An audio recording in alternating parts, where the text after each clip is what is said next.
لقد كان لكم في رسول الله أسوة حسنة۔ حسین بن علی رضی اللہ عنہ نے خبر دی کہ حضرت علی رضی اللہ عنہ نے بیان کیا، جنگ بدر کے مال غنیمت سے میرے حصے میں ایک جوان اونٹنی آئی تھی، اور نبی کریم صلی اللہ علیہ وسلم نے بھی ایک جوان اونٹنی خمس کے مال میں سے دی تھی۔ جب میرا ارادہ ہوا کہ فاطمہ رضی اللہ عنہا بنت رسول اللہ صلی اللہ علیہ وسلم سے شادی کروں، تو بنی قنیقہ قبیلہ یہود کے ایک صاحب سے جو سنار تھے، میں نے یہ طے کیا کہ وہ میرے ساتھ چلے اور ہم دونوں ازخر گھاس جنگل سے لائیں۔ میرا ارادہ یہ تھا کہ وہ گھاس سناروں کو بیچ دوں گا اور اس کی قیمت سے اپنے نکاح کا ولیمہ کروں گا۔ ابھی میں ان دونوں اونٹنیوں کا سامان پالان اور تھیلے اور رسیاں وغیرہ جمع کر رہا تھا، اور یہ دونوں اونٹنیاں ایک انصاری صحابی کے گھر کے پاس بیٹھی ہوئی تھیں کہ جب سارا سامان فراہم کر کے واپس آیا تو کیا دیکھتا ہوں کہ میری دونوں اونٹنیوں کے کوہان کسی نے کاٹ دیے ہیں اور ان کے پیٹ چیر کر اندر سے ان کی کلیجیاں نکال لی گئی ہیں۔ جب میں نے یہ حال دیکھا تو بے اختیار رو دیا۔ میں نے پوچھا کہ یہ سب کچھ کس نے کیا ہے؟ تو لوگوں نے بتایا کہ حمزہ بن عبد المطلب رضی اللہ عنہ نے، اور وہ اسی گھر میں کچھ انصار کے ساتھ شراب پی رہے ہیں۔ میں وہاں سے واپس آ گیا اور سیدھا نبی کریم صلی اللہ علیہ وسلم کی خدمت میں حاضر ہوا۔ آپ کی خدمت میں اس وقت زید بن حارثہ رضی اللہ عنہ بھی بیٹھے ہوئے تھے۔ حضرت صلی اللہ علیہ وسلم مجھے دیکھتے ہی سمجھ گئے کہ میں کسی بڑے صدمے میں ہوں، اس لیے آپ صلی اللہ علیہ وسلم نے دریافت فرمایا، علی کیا ہوا؟ میں نے عرض کیا، یا رسول اللہ، میں نے آج کے دن جیسا صدمہ کبھی نہیں دیکھا۔ حمزہ رضی اللہ عنہ نے میری دونوں اونٹنیوں پر ظلم کر دیا، دونوں کے کوہان کاٹ ڈالے اور ان کے پیٹ چیر ڈالے۔ ابھی وہ اسی گھر میں کئی یاروں کے ساتھ شراب کی مجلس جمائے ہوئے موجود ہیں۔ نبی کریم صلی اللہ علیہ وسلم نے یہ سن کر اپنی چادر مانگی اور اسے اوڑھ کر پیدل چلنے لگے۔ میں اور زید بن حارثہ رضی اللہ عنہ بھی آپ کے پیچھے پیچھے ہوئے۔ آخر جب وہ گھر آ گیا جس میں حمزہ رضی اللہ عنہ موجود تھے تو آپ نے اندر آنے کی اجازت چاہی، اور اندر موجود لوگوں نے آپ کو اجازت دے دی۔ وہ لوگ شراب پی رہے تھے۔ حمزہ رضی اللہ عنہ نے جو کچھ کیا تھا اس پر رسول اللہ صلی اللہ علیہ وسلم نے انہیں ملامت کرنا شروع کی۔ حمزہ رضی اللہ عنہ کی آنکھیں شراب کے نشے میں مخمور اور سرخ ہو رہی تھیں۔ انہوں نے نظر اٹھا کر آپ صلی اللہ علیہ وسلم کو دیکھا، پھر نظر ذرا اور اوپر اٹھائی، پھر وہ حضرت صلی اللہ علیہ وسلم کے گھٹنوں پر نظر لے گئے۔ اس کے بعد نگاہ اور اٹھا کے آپ صلی اللہ علیہ وسلم کے ناف کے قریب دیکھنے لگے، پھر چہرے پر جما دی، پھر کہنے لگے کہ تم سب میرے باپ کے غلام ہو۔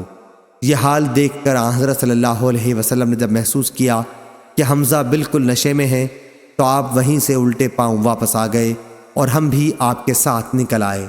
صحیح بخاری حدیث نمبر 3091۔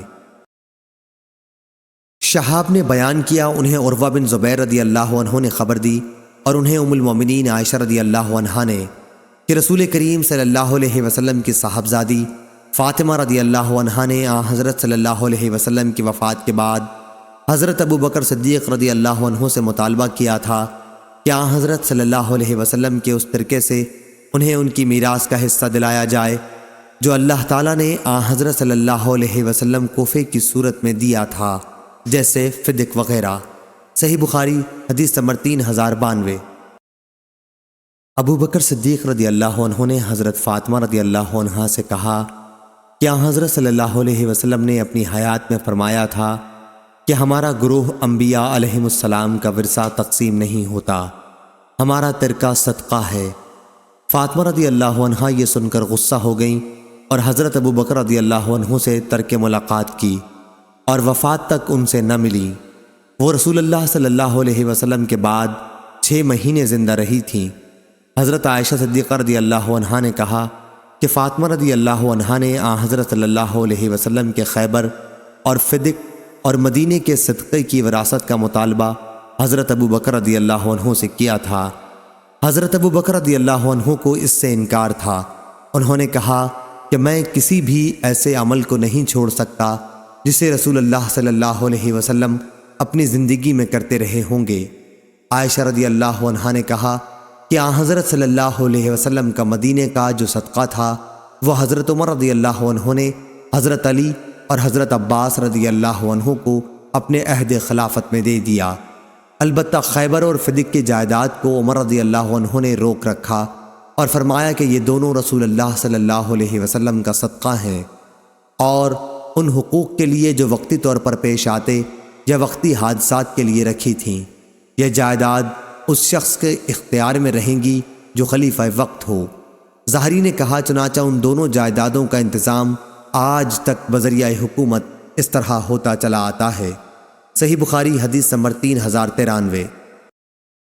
ظاہری نے بیان کیا کہ محمد بن جبیر نے مجھ سے اسی آنے والی حدیث کا ذکر کیا تھا، اس لیے میں نے مالک بن اوس کی خدمت میں خود حاضر ہو کر ان سے حدیث کے متعلق بطور تصدیق پوچھا۔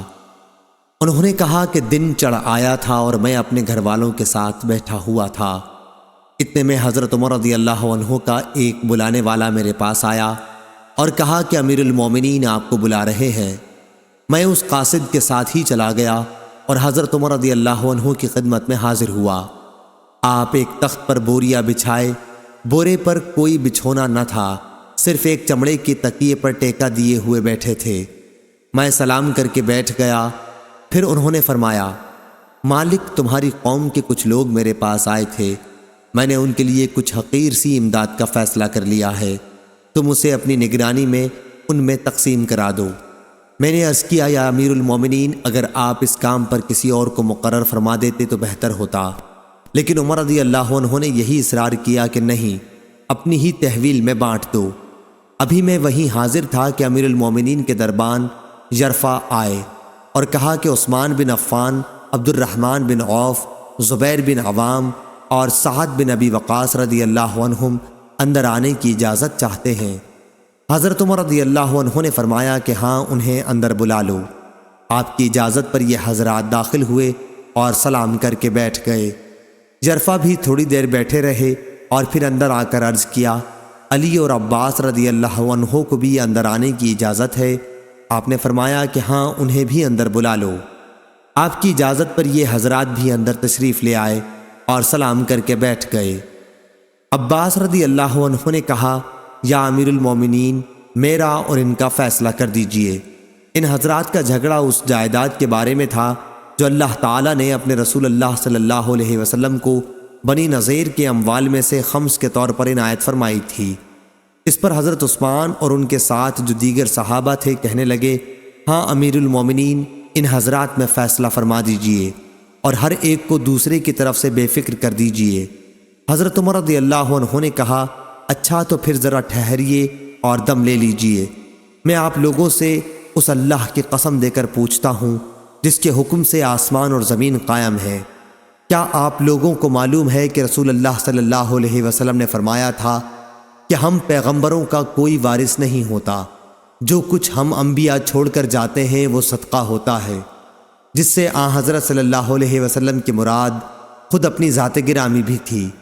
ان حضرات نے تصدیق کی کہ جی ہاں، بے شک آن حضرت صلی اللہ علیہ وسلم نے یہ فرمایا تھا۔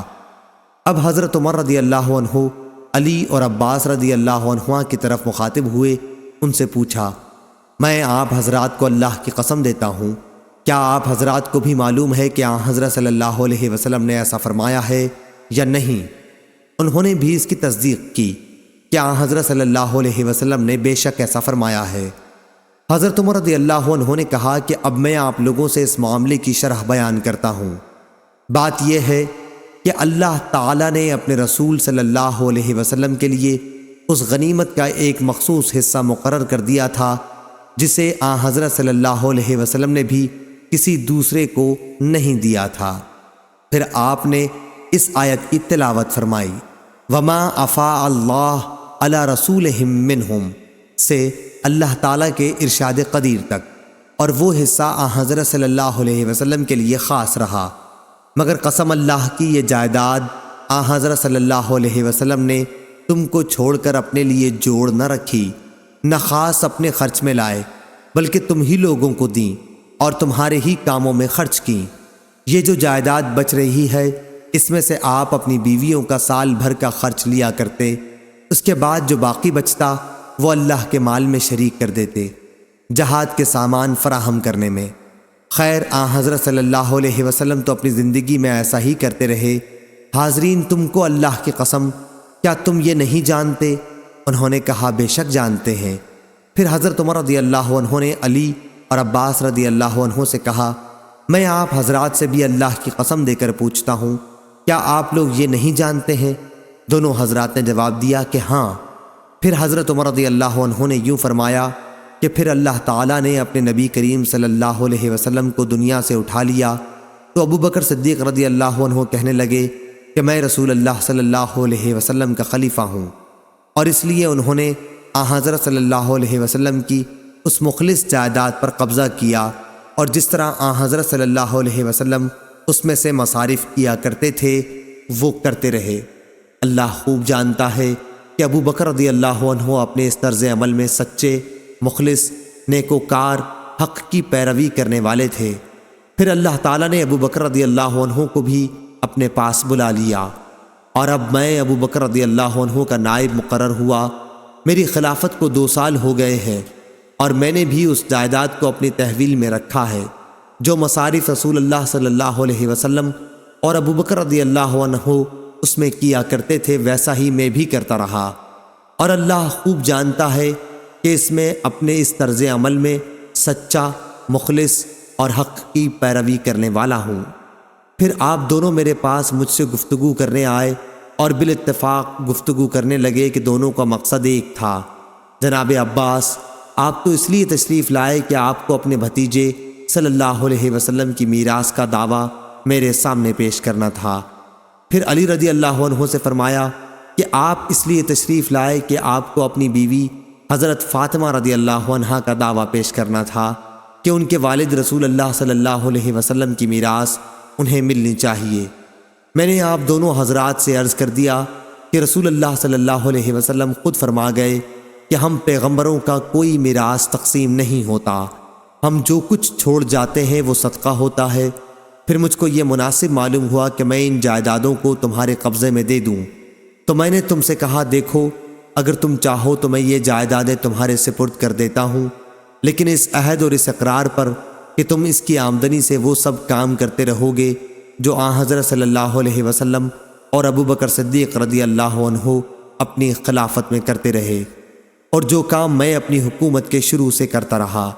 تم نے اس شرط کو قبول کر کے درخواست کی کہ جائیدادیں ہم کو دے دو، میں نے اسی شرط پر دے دیں۔ حاضرین، کہو میں نے یہ جائیدادیں اس شرط پر ان کے حوالے کی ہیں یا نہیں؟ انہوں نے کہا بے شک اسی شرط پر آپ نے دی ہیں۔ پھر حضرت عمر رضی اللہ عنہ نے علی رضی اللہ عنہ اور عباس رضی اللہ عنہ سے فرمایا میں تم کو اللہ کی قسم دیتا ہوں، میں نے اسی شرط پر یہ جائیدادیں آپ حضرات کے حوالے کی ہیں یا نہیں؟ انہوں نے کہا بے شک۔ حضرت عمر رضی اللہ عنہ نے کہا پھر مجھ سے کس بات کا فیصلہ چاہتے ہو؟ کیا جائیداد کو تقسیم کرانا چاہتے ہو؟ قسم اللہ کی جس کے حکم سے زمین اور آسمان قائم ہے، میں تو اس کے سوا اور کوئی فیصلہ کرنے والا نہیں۔ ہاں یہ اور بات ہے کہ اگر تم سے اس کا انتظار نہیں ہو سکتا تو پھر جائیداد میرے سپرد کر دو، میں اس کا بھی کام دیکھ لوں گا۔ صحیح بخاری حدیث نمبر 3094۔ ابو حمزہ زوائی نے بیان کیا، انہوں نے ابن عباس رضی اللہ عنہ سے سنا، وہ بیان کرتے تھے کہ قبیلہ عبد القیس کا وفد دربار رسالت میں حاضر ہوا اور عرض کی یا رسول اللہ، ہمارا تعلق قبیلہ ربیعہ سے ہے اور قبیلہ مضر کے کفار ہمارے اور آپ کے بیچ میں بستے ہیں، اس لیے ان کے خطرے کی وجہ سے ہم لوگ آپ کی خدمت میں صرف ادب والے مہینوں میں حاضر ہو سکتے ہیں۔ آپ ہمیں کوئی ایسا واضح حکم فرما دیں جس پر ہم خود بھی مضبوطی سے قائم رہیں، اور جو لوگ ہمارے ساتھ نہیں آ سکے ہیں انہیں بھی بتا دیں۔ حضرت صلی اللہ علیہ وسلم نے فرمایا میں تمہیں 4 چیزوں کا حکم دیتا ہوں اور 4 چیزوں سے روکتا ہوں۔ میں تمہیں حکم دیتا ہوں اللہ پر ایمان لانے کا کہ اللہ کے سوا اور کوئی معبود نہیں، نماز قائم کرنے کا، زکوٰۃ دینے کا، رمضان کے روزے رکھنے کا، اور اس بات کا کہ جو کچھ بھی تمہیں غنیمت کا مال ملے اس میں 5واں حصہ خمس اللہ کے لیے نکال دو، اور تمہیں میں دبا، نقیر، ہنتم اور مصفت کے استعمال سے روکتا ہوں۔ صحیح بخاری حدیث نمبر 3095۔ ابو زناد نے بیان کیا، انہیں اعرج نے اور انہیں حضرت ابو ہریرہ رضی اللہ عنہ نے کہ رسول اللہ صلی اللہ علیہ وسلم نے فرمایا، میرے وارث میرے بعد 1 دینار بھی نہ بانٹیں، میرا ترکہ تقسیم نہ کریں، میں جو چھوڑ جاؤں اس میں سے میرے عاملوں کی تنخواہ اور میری بیویوں کا خرچ نکال کر باقی سب صدقہ ہے۔ صحیح بخاری حدیث نمبر 3096۔ عبداللہ بن ابی شیبہ نے بیان کیا، کہا ہم سے ابو اسامہ نے، کہا ہم سے ہشام بن عروہ نے، ان سے ان کے والد نے بیان کیا، ان سے عائشہ نے بیان کیا کہ جب رسول کریم صلی اللہ علیہ وسلم کی وفات ہوئی تو میرے گھر میں آدھے وسق جو کے سوا جو ایک طاق میں رکھے ہوئے تھے اور کوئی چیز ایسی نہیں تھی جو کسی جگر والے جاندار کی خوراک بن سکتی۔ میں اسی میں سے کھاتی رہی اور بہت دن گزر گئے، پھر میں نے اس میں سے ناپ کر نکالنا شروع کیا تو وہ جلدی ختم ہو گئے۔ صحیح بخاری حدیث نمبر 3097۔ ابو اسحاق نے بیان کیا، کہا کہ میں نے عمرو بن حارث سے سنا، وہ کہتے تھے کہ نبی کریم صلی اللہ علیہ وسلم نے اپنی وفات کے بعد اپنے ہتھیار، ایک سفید خچر اور ایک زمین جسے آپ خود صدقہ کر گئے تھے کے سوا اور کوئی ترکہ نہیں چھوڑا تھا۔ صحیح بخاری حدیث نمبر 3098۔ معمر اور یونس نے خبر دی، ان سے زہری نے بیان کیا، انہیں عبیداللہ بن عبداللہ بن عتبہ بن مسعود نے خبر دی کہ نبی کریم صلی اللہ علیہ وسلم کی زوجہ مطہرہ عائشہ رضی اللہ عنہا نے بیان کیا کہ مرض الوفات میں جب نبی کریم صلی اللہ علیہ وسلم کا مرض بہت بڑھ گیا تو آپ نے سب بیویوں سے اس کی اجازت چاہی کہ مرض کے دن آپ میرے گھر میں گزاریں۔ اس کی اجازت آپ کو مل گئی تھی۔ صحیح بخاری حدیث نمبر 3099۔ نافع نے بیان کیا، کہا کہ میں نے ابن ابی ملیکہ سے سنا، انہوں نے بیان کیا کہ حضرت عائشہ رضی اللہ عنہا نے کہا کہ رسول اللہ صلی اللہ علیہ وسلم نے میرے گھر میری باری کے دن میرے حلق اور سینے کے درمیان ٹیک لگائے ہوئے وفات پائی۔ اللہ تعالیٰ نے وفات کے وقت میرے تھوک اور حضرت صلی اللہ علیہ وسلم کے تھوک کو ایک ساتھ جمع کر دیا تھا۔ بیان کیا وہ اس طرح کہ عبد الرحمن حضرت عائشہ رضی اللہ عنہا کے بھائی مسواک لیے ہوئے اندر آئے، آپ صلی اللہ علیہ وسلم اسے چبا نہ سکے، اس لیے میں نے اسے اپنے ہاتھ میں لے لیا اور میں نے اسے چبانے کے بعد وہ مسواک آپ کے دانتوں پر ملی۔ صحیح بخاری حدیث نمبر 3100۔ عبد الرحمن بن خالد نے بیان کیا، ان سے ابن شہاب نے، ان سے حضرت علی بن حسین زین العابدین نے کہ نبی کریم صلی اللہ علیہ وسلم کی زوجہ مطہرہ حضرت صفیہ رضی اللہ عنہا نے انہیں خبر دی کہ وہ نبی کریم صلی اللہ علیہ وسلم کی خدمت میں ملنے کے لیے حاضر ہوئیں۔ حضرت صلی اللہ علیہ وسلم رمضان کے آخری عشرہ کا مسجد میں اعتکاف کیے ہوئے تھے، پھر وہ واپس ہونے کے لیے اٹھیں تو حضرت صلی اللہ علیہ وسلم بھی ان کے ساتھ اٹھے۔ جب حضرت صلی اللہ علیہ وسلم اپنی زوجہ مطہرہ حضرت ام سلمہ رضی اللہ عنہا کے دروازے کے قریب پہنچے جو مسجد نبوی کے دروازے سے ملا ہوا تھا، تو 2 انصاری صحابی اسید بن حضیر رضی اللہ عنہ اور عباد بن بشر رضی اللہ عنہ وہاں سے گزرے اور حضرت صلی اللہ علیہ وسلم کو انہوں نے سلام کیا اور آگے بڑھنے لگے، لیکن حضرت صلی اللہ علیہ وسلم نے ان سے فرمایا، ذرا ٹھہر جاؤ، میرے ساتھ میری بیوی صفیہ رضی اللہ عنہا ہے، یعنی کوئی دوسرا نہیں۔ ان دونوں نے عرض کیا، سبحان اللہ یا رسول اللہ۔ ان حضرات پر آپ کا یہ فرمانا بڑا شاق گزرا کہ حضرت صلی اللہ علیہ وسلم نے اس پر فرمایا کہ شیطان انسان کے اندر اس طرح دوڑتا رہتا ہے جیسے جسم میں خون دوڑتا ہے، مجھے یہی خطرہ ہوا کہ کہیں تمہارے دلوں میں بھی کوئی وسوسہ پیدا نہ ہو جائے۔ صحیح بخاری حدیث نمبر 3101۔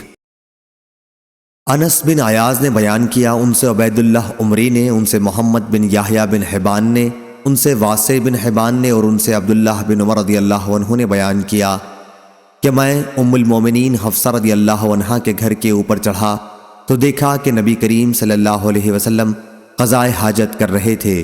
آپ صلی اللہ علیہ وسلم کی پیٹھ قبلے کی طرف تھی اور چہرہ مبارک شام کی طرف تھا۔ صحیح بخاری حدیث نمبر 3102۔ ہشام نے بیان کیا، ان سے ان کے باپ نے بیان کیا اور ان سے عائشہ رضی اللہ عنہا نے بیان کیا کہ رسول اللہ صلی اللہ علیہ وسلم جب عصر کی نماز پڑھتے تو دھوپ ابھی ان کے حجرے میں باقی رہتی تھی۔ صحیح بخاری حدیث نمبر 3103۔ جویریہ نے بیان کیا، ان سے نافع نے اور ان سے عبداللہ رضی اللہ عنہ نے بیان کیا کہ نبی کریم صلی اللہ علیہ وسلم نے خطبہ دیتے ہوئے عائشہ رضی اللہ عنہا کے حجرے کی طرف اشارہ کیا اور فرمایا کہ اسی طرف سے یعنی مشرق کی طرف سے فتنے برپا ہوں گے۔ 3 مرتبہ آپ صلی اللہ علیہ وسلم نے فرمایا کہ یہیں سے شیطان کا سر نمودار ہوگا۔ صحیح بخاری حدیث نمبر 3104۔ امام مالک بن انس نے خبر دی، انہیں عبداللہ بن ابی بکر نے، انہیں عمرہ بنت عبد الرحمن نے اور انہیں عائشہ رضی اللہ عنہا نے خبر دی کہ رسول کریم صلی اللہ علیہ وسلم ان کے گھر میں موجود تھے۔ اچانک انہوں نے سنا کہ کوئی صاحب حفصہ رضی اللہ عنہا کے گھر میں اندر آنے کی اجازت مانگ رہے ہیں۔ عائشہ رضی اللہ عنہا نے بیان کیا کہ میں نے عرض کیا کہ یا رسول اللہ، آپ دیکھتے نہیں یہ شخص کے گھر میں جانے کی اجازت مانگ رہا ہے؟ حضرت صلی اللہ علیہ وسلم نے اس پر فرمایا کہ میرا خیال ہے یہ فلاں صاحب ہیں۔ حفصہ رضی اللہ عنہا کے رضائی چچا، رضاعت بھی ان تمام چیزوں کو احرام کر دیتی ہے جنہیں ولادت حرام کرتی ہے۔ صحیح بخاری حدیث نمبر 3105۔ محمد بن عبداللہ انصاری نے بیان کیا، کہا کہ مجھ سے میرے والد عبداللہ نے بیان کیا، ان سے ثمامہ نے اور ان سے انس رضی اللہ عنہ نے کہ جب ابو بکر رضی اللہ عنہ خلیفہ ہوئے تو انہوں نے ان کو یعنی انس رضی اللہ عنہ کو بحرین عامل بنا کر بھیجا اور ایک پروانہ لکھ کر ان کو دیا اور اس پر نبی کریم صلی اللہ علیہ وسلم کی انگوٹھی کی مہر لگائی۔ مہر مبارک پر 3 سطریں کندہ تھیں، ایک سطر میں محمد، دوسری میں رسول، تیسری میں اللہ کندہ تھا۔ صحیح بخاری حدیث نمبر 3106۔ عیسیٰ بن تہمان نے بیان کیا، انہوں نے کہا کہ انس بن مالک رضی اللہ عنہ نے ہمیں 2 پرانے جوتے نکال کر دکھائے جن میں 2 تسمے لگے ہوئے تھے۔ اس کے بعد پھر ثابت بنانی نے مجھ سے انس رضی اللہ عنہ سے بیان کیا کہ وہ دونوں جوتے نبی کریم صلی اللہ علیہ وسلم کے تھے۔ صحیح بخاری حدیث نمبر 3107۔ ایوب سختیانی نے بیان کیا، ان سے حمید بن ہلال نے اور ان سے ابو بردہ بن ابو موسیٰ نے بیان کیا کہ عائشہ رضی اللہ عنہا نے ہمیں ایک پیوند لگی ہوئی چادر نکال کر دکھائی اور بتلایا کہ اسی کپڑے میں نبی کریم صلی اللہ علیہ وسلم کی روح قبض ہوئی تھی۔ اور سلیمان بن مغیرہ نے حمید سے بیان کیا، انہوں نے ابو بردہ سے اتنا زیادہ بیان کیا کہ عائشہ رضی اللہ عنہا نے یمن کی بنی ہوئی ایک موٹی ازار تہبند اور ایک کمبل، انہی کمبلوں میں سے جن کو تم ملبد یعنی موٹا پیوندار کہتے ہو، ہمیں نکال کر دکھائی۔ صحیح بخاری حدیث نمبر 3108۔ عبدان نے بیان کیا، ان سے ابو حمزہ نے، ان سے عاصم نے، ان سے ابن سیرین نے اور ان سے انس بن مالک رضی اللہ عنہ نے کہ نبی کریم صلی اللہ علیہ وسلم کا پانی پینے کا پیالہ ٹوٹ گیا تو آپ نے ٹوٹی ہوئی جگہوں کو چاندی کی زنجیر سے جوڑوا لیا۔ عاصم کہتے ہیں کہ میں نے وہ پیالہ دیکھا ہے اور اس میں میں نے پانی بھی پیا ہے۔ صحیح بخاری حدیث نمبر 3109۔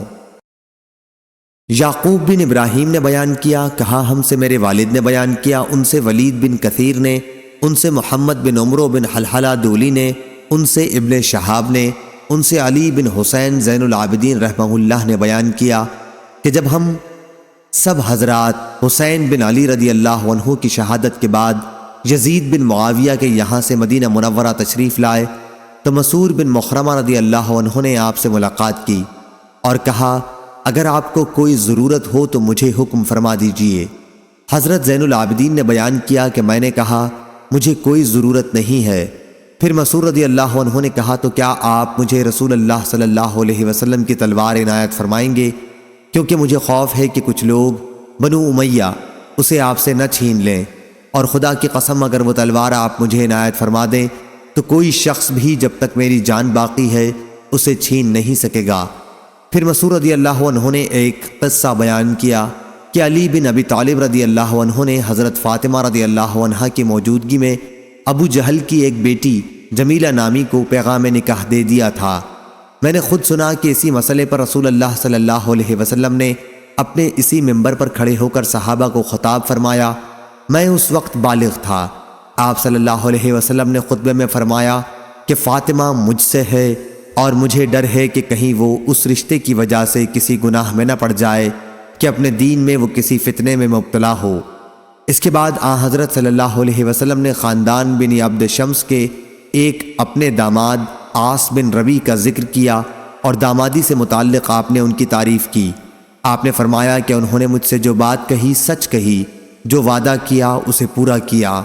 میں کسی حلال یعنی نکاح ثانی کو حرام نہیں کر سکتا اور نہ کسی حرام کو حلال بناتا ہوں، لیکن اللہ کی قسم رسول اللہ صلی اللہ علیہ وسلم کی بیٹی اور اللہ کے دشمن کی بیٹی ایک ساتھ جمع نہیں ہوں گی۔ صحیح بخاری حدیث نمبر 3110۔ سفیان بن عینہ نے بیان کیا، ان سے محمد بن سوقہ نے، ان سے منظر بن یعلی نے اور ان سے محمد بن حنفیہ نے، انہوں نے کہا کہ اگر حضرت علی رضی اللہ عنہ حضرت عثمان رضی اللہ عنہ کو برا کہنے والے ہوتے تو اس دن ہوتے جب کچھ لوگ حضرت عثمان رضی اللہ عنہ کے عاملوں کی جو زکوٰۃ وصول کرتے تھے شکایت کرنے ان کے پاس آئے۔ انہوں نے مجھ سے کہا عثمان رضی اللہ عنہ کے پاس جا اور یہ زکوٰۃ کا پروانہ لے جا، ان سے کہنا کہ یہ پروانہ حضرت صلی اللہ علیہ وسلم کا لکھوایا ہوا ہے، تم اپنے عاملوں کو حکم دو کہ وہ اسی کے مطابق عمل کریں۔ چنانچہ میں اسے لے کر حضرت عثمان رضی اللہ عنہ کی خدمت میں حاضر ہوا اور انہیں پیغام پہنچا دیا، لیکن انہوں نے فرمایا کہ ہمیں اس کی کوئی ضرورت نہیں کیونکہ ہمارے پاس اس کی نقل موجود ہے۔ میں نے جا کر حضرت علی رضی اللہ عنہ سے یہ واقعہ بیان کیا تو انہوں نے فرمایا کہ اچھا، پھر اس پروانے کو جہاں سے اٹھایا ہے وہیں رکھ دو۔ صحیح بخاری حدیث نمبر 3111۔ سفیان نے بیان کیا، انہوں نے کہا ہم سے محمد بن سوقہ نے کہا کہ میں نے منذر ثوری سے سنا، وہ محمد بن حنفیہ سے بیان کرتے تھے کہ میرے والد علی رضی اللہ عنہ نے مجھ کو کہا کہ یہ پروانہ عثمان رضی اللہ عنہ کو لے جا کر دے آؤ، اس میں زکوٰۃ سے متعلق رسول اللہ صلی اللہ علیہ وسلم کے بیان کردہ احکامات درج ہیں۔ صحیح بخاری حدیث نمبر 3112۔ حکم نے خبر دی، کہا کہ میں نے ابن ابی لیلہ سے سنا، کہا مجھ سے حضرت علی رضی اللہ عنہ نے بیان کیا کہ حضرت فاطمہ رضی اللہ عنہ کو چکی پیسنے کی بہت تکلیف ہوتی، پھر انہیں معلوم ہوا کہ رسول اللہ صلی اللہ علیہ وسلم کے پاس کچھ قیدی آئے ہیں، اس لیے وہ بھی ان میں سے ایک لونڈی یا غلام کی درخواست لے کر حاضر ہوئیں، لیکن حضرت صلی اللہ علیہ وسلم موجود نہیں تھے۔ وہ حضرت عائشہ رضی اللہ عنہا سے اس کے متعلق کہہ کر واپس چلی آئیں۔ پھر جب حضرت صلی اللہ علیہ وسلم تشریف لائے تو حضرت عائشہ رضی اللہ عنہا نے آپ صلی اللہ علیہ وسلم کے سامنے ان کی درخواست پیش کر دی۔ حضرت علی رضی اللہ عنہ کہتے ہیں کہ اسے سن کر حضرت صلی اللہ علیہ وسلم ہمارے یہاں رات ہی کو تشریف لائے، جب ہم اپنے بستروں پر لیٹ چکے تھے۔ جب ہم نے حضرت صلی اللہ علیہ وسلم کو دیکھا تو ہم کھڑے ہونے لگے، تو آپ صلی اللہ علیہ وسلم نے فرمایا کہ جس طرح ہو ویسے ہی لیٹے رہو۔ پھر آپ صلی اللہ علیہ وسلم میرے اور فاطمہ رضی اللہ عنہ کے بیچ میں بیٹھ گئے اور اتنے قریب ہو گئے کہ میں نے آپ صلی اللہ علیہ وسلم کے دونوں قدموں کی ٹھنڈک اپنے سینے پر پائی۔ اس کے بعد آپ صلی اللہ علیہ وسلم نے فرمایا، جو کچھ تم لوگوں نے لونڈی یا غلام مانگے ہیں میں تمہیں اس سے بہتر بات کیوں نہ بتاؤں۔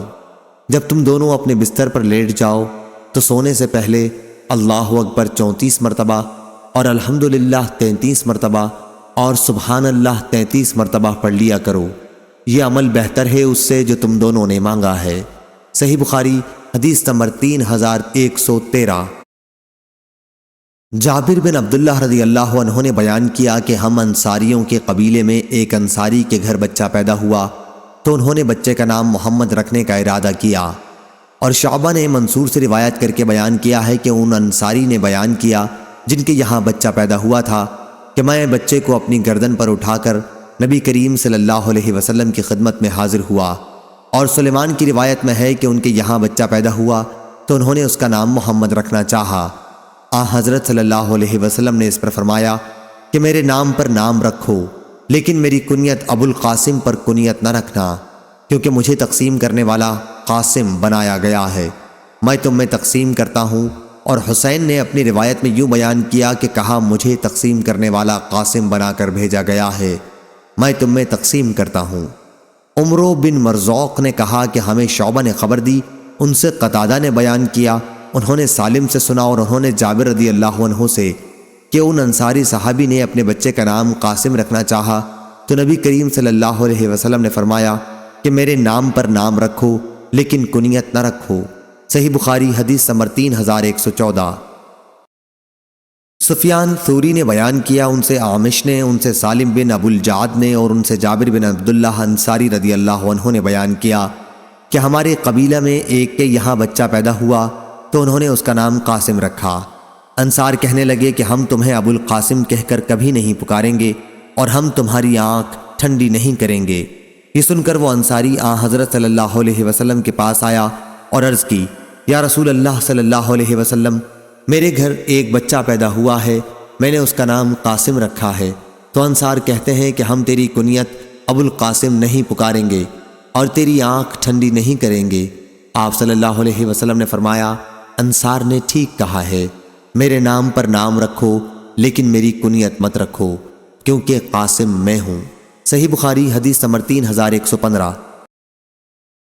حبان بن موسیٰ نے بیان کیا، کہا ہم سے عبداللہ بن مبارک نے، انہیں یونس نے، انہیں زہری نے، انہیں حمید بن عبد الرحمن نے، انہوں نے معاویہ رضی اللہ عنہ سے سنا۔ آپ نے بیان کیا کہ رسول اللہ صلی اللہ علیہ وسلم نے فرمایا، جس کے ساتھ اللہ تعالی بھلائی چاہتا ہے اسے دین کی سمجھ دے دیتا ہے، اور دینے والا تو اللہ ہی ہے، میں تو صرف تقسیم کرنے والا ہوں۔ اور اپنے دشمنوں کے مقابلے میں یہ امت مسلمہ ہمیشہ غالب رہے گی تاکہ اللہ کا حکم قیامت آ جائے، اور اس وقت بھی وہ غالب ہی ہوں گے۔ صحیح بخاری حدیث نمبر 3116۔ ہلال نے بیان کیا، ان سے عبد الرحمن بن ابی عمرہ نے اور ان سے ابو ہریرہ رضی اللہ عنہ نے کہ رسول اللہ صلی اللہ علیہ وسلم نے فرمایا، نہ میں تمہیں کوئی چیز دیتا ہوں نہ تم سے کسی چیز کو روکتا ہوں، میں تو صرف تقسیم کرنے والا ہوں، جہاں جہاں کا مجھے حکم ہوتا ہے بس وہیں رکھ دیتا ہوں۔ صحیح بخاری حدیث نمبر 3117۔ ابن ابی عیاش نے بیان کیا اور ان کا نام نعمان تھا، ان سے خولہ بنت قیس انصاریہ رضی اللہ عنہا نے بیان کیا کہ نبی کریم صلی اللہ علیہ وسلم سے میں نے سنا، آپ فرما رہے تھے کہ کچھ لوگ اللہ تعالیٰ کے مال کو بیجا اڑاتے ہیں، انہیں قیامت کے دن آگ ملے گی۔ صحیح بخاری حدیث نمبر 3118۔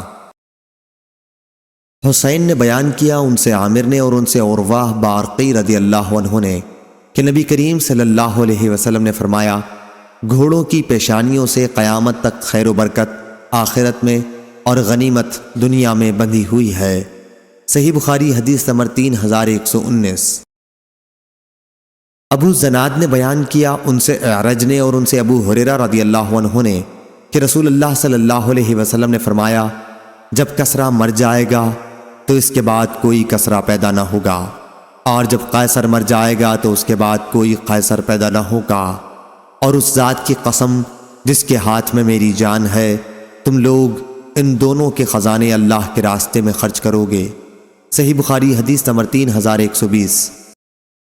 اسحاق بن راہویہ نے بیان کیا، انہوں نے جریر سے سنا، انہوں نے عبد الملک سے اور ان سے جابر بن سمرہ رضی اللہ عنہ نے بیان کیا کہ رسول اللہ صلی اللہ علیہ وسلم نے فرمایا، جب کسرا مر جائے گا تو اس کے بعد کوئی کسرا پیدا نہ ہوگا، اور جب قیصر مر جائے گا تو اس کے بعد کوئی قیصر پیدا نہ ہوگا، اور اس ذات کی قسم جس کے ہاتھ میں میری جان ہے، تم لوگ ان دونوں کے خزانے اللہ کے راستے میں خرچ کرو گے۔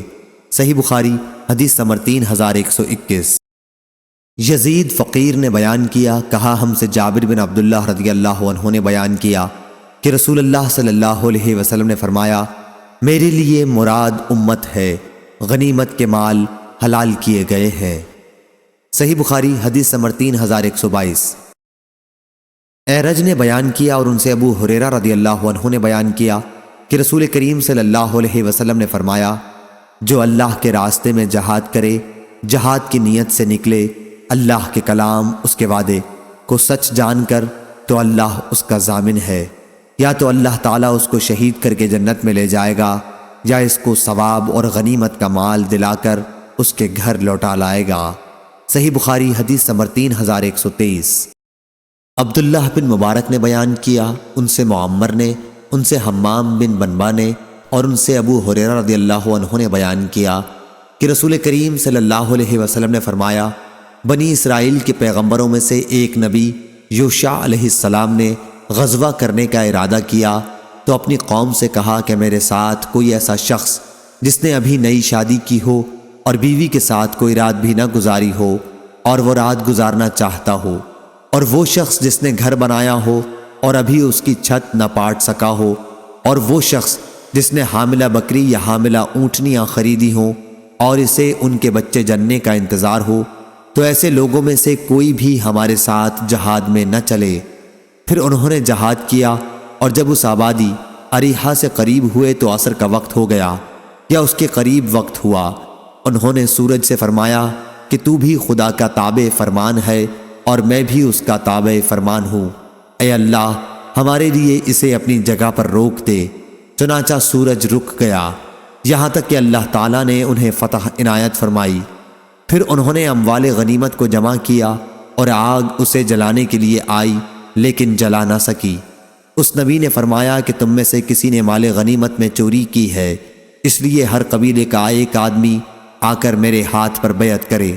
جب بیعت کرنے لگے تو ایک قبیلے کے شخص کا ہاتھ ان کے ہاتھ کے ساتھ چمٹ گیا۔ انہوں نے فرمایا کہ چوری تمہارے ہی قبیلے والوں نے کی ہے، اب تمہارے قبیلے کے سب لوگ آئیں اور بیعت کریں۔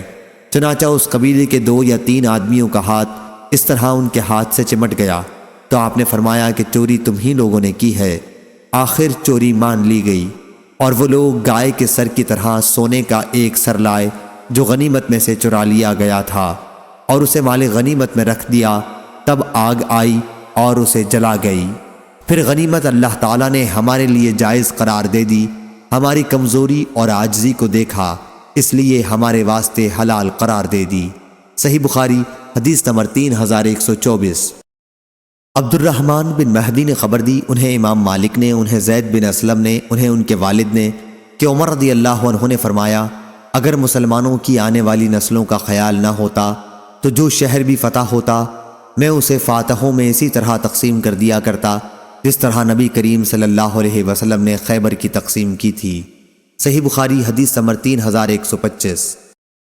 عمرو بن مرہ نے بیان کیا، انہوں نے ابو وائل سے سنا، انہوں نے بیان کیا کہ ہم سے ابو موسیٰ اشعری رضی اللہ عنہ نے بیان کیا کہ ایک اعرابی لاحق بن ضمیرہ باہلی نے نبی کریم صلی اللہ علیہ وسلم سے پوچھا، ایک شخص ہے جو غنیمت حاصل کرنے کے لیے جہاد میں شریک ہوا، ایک شخص جو اس لیے شرکت کرتا ہے کہ اس کی بہادری کے چرچے زبانوں پر آ جائیں، ایک شخص اس لیے لڑتا ہے کہ اس کی دھاک بیٹھ جائے، تو ان سے اللہ کے راستے میں کون سا ہوگا؟